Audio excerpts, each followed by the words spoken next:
Hi. Now that we have seen a few things on HTML, we know what is the recommended set of tags. I think it is time that I should ask this question.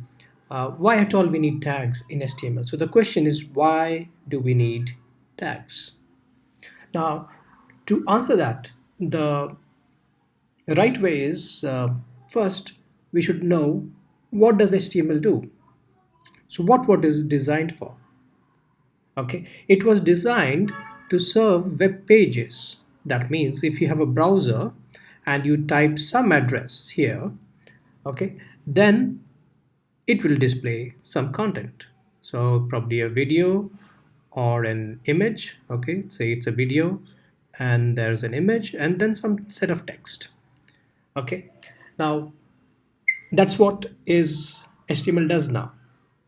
Going back, it was a great achievement when we had the World Wide Web, that content can be served from, say, if this is the globe. So across the globe, a server somewhere here, we can have, say, this is the United States and we have India here. Okay, a content can be served from a server in United States to India, and in as at the speed of light. So in less than a second, you can have content coming from a server across the continent. That was a great achievement. That means if you have a server somewhere and there are some files out there, okay, file 1, 2, 3, 4, all these files are there, and I am here in a different continent, and then I ask for, say, file 1. Okay, I get this file served here and it displays the. But what we need to understand is file actually doesn't travel in that way. Suppose you have on your browser, if you have a page that has video and an image and few text, file doesn't come exactly as this. It doesn't travel just like this. Okay, it doesn't travel like that. It comes in bits. If you have studied even the first chapter in networking, you would understand that there are packets, and each packet, okay, has to and from address and the sequence numbers. So actually, to simplify, let's assume that we only have text. So I have a page which has only text.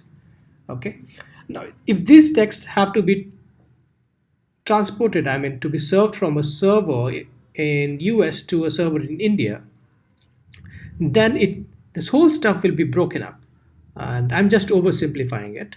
This is one packet, this is another, and then there are thousands of such packets. And all these packets now have the to and from address and a sequence number.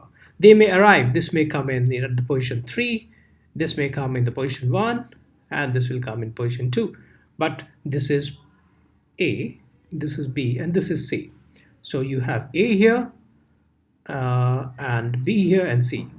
But they also they have arrived in different order. So B comes first, C comes second, and A comes third. But now you see that they are named A, B, C. So there's a sequence. For example, the packet number A has a sequence. So now the browser has the responsibility. I'm oversimplifying it. Okay, it's a network protocol actually. The network has the responsibility of assembling it in an order of A, B, C. So the file that you have, this file, which was served from here, okay, has come in packets, and now that has been rearranged by the protocol, and the file is now set as it is in the beginning. Like, okay, these packets are reordered and you have the ABC packs at this point. Now once you have the file as it is served from the server, it is actually containing set of tags. Now we are trying to explain why do we have tags here, right? So we had a body tag, and I'm just omitting the HTML tag. Okay, body tag, and say we have an h1 and we have a p tag. So I have an h1 and some text inside, and I close h1, and I have p, and then I have some set of text, and then I close p. Okay, now to understand this, let's take an analogy. What is tags in English language? You know, if you go to a mall and you have, say, t-shirts, okay, and you have a price tag to it. Okay, so This tells you, this tag is what you look for when you make up your mind that you like this. You actually go ahead and see what's the size, and what's the price. So tags contains information. Similarly, these tags contains information. Information for whom? For the browser. So if I have the browser is a program. Okay, it's a software program that is looking for such tags. So based on that tag, it will look for, say, I have this H1. Okay, and when it comes up here, it will print it in, say, big size. This is H1. And then comes P tag. And let me choose this. This is the P tag. And suppose it's written, this is P. So the tags serve the purpose of layout. Okay. So it is to tell the browser that this is how it should be laid out. Okay. That's the purpose of a tag. And that's why HTML is called a markup language.